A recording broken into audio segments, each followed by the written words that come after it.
Healer Swabbers are, in my opinion, the hardest Swabber class to balance in any Roblox asymmetrical game.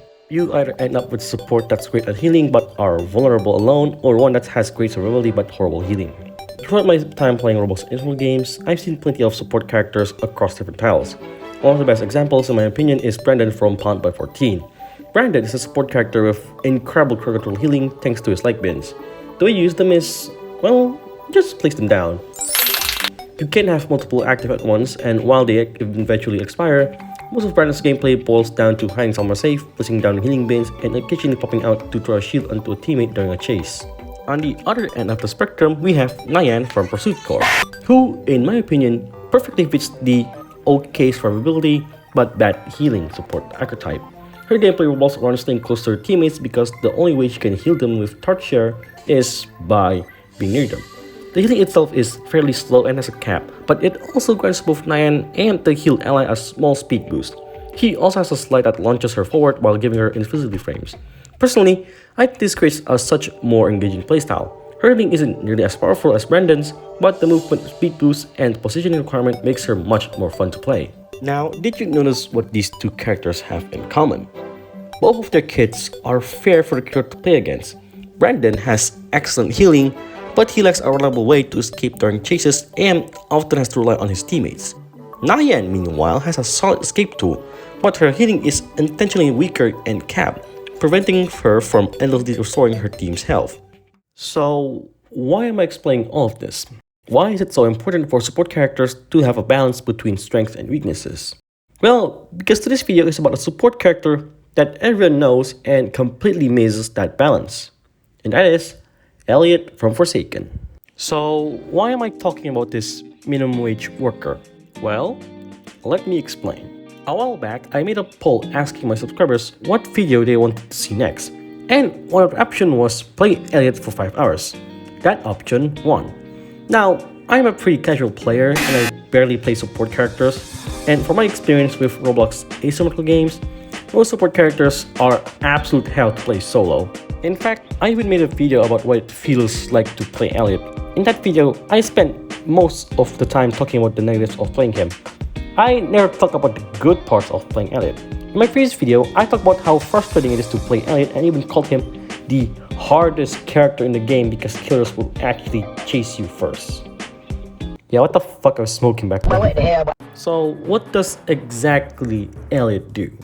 Elliot is a single target support with incredibly strong healing.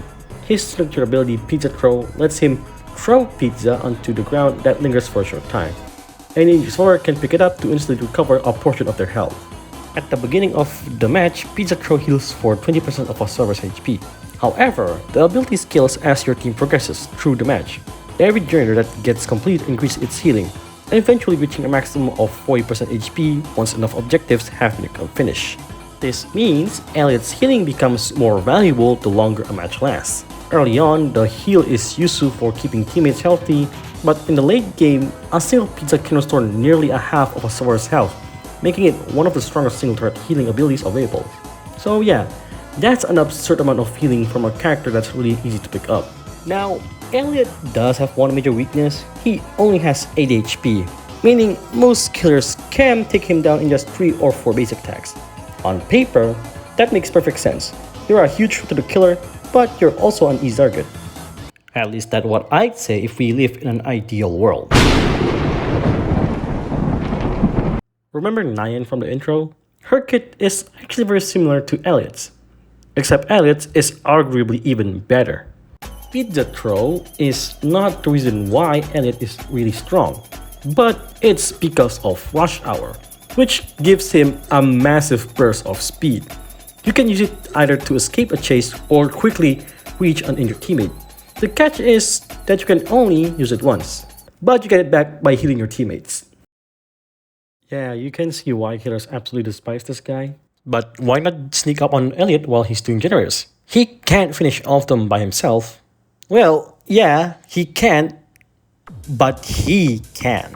We all know how the average public sentinel player works. They rush generator first, then start protecting their teammates. Or they just run around dancing after all the gens are done. Ironically, that playstyle benefits Elliot more than anyone else. These gen curse of guest mains will complete a general in under 20 seconds, which really helps Elliot's healing by a lot. So when you're playing Elliot, generator pressure is barely a concern because most public tunnel players will handle that for you. You have Rush Hour, an easy to use panic button that lets you either escape a chase or instantly rotate to a teammate, and your healing is arguably the strongest in the game during chases, even if it's a single target, since you can simply throw a pizza onto the ground and let your teammates pick it up whenever they need it. And all of that comes at the cost of just one downside: you have less health.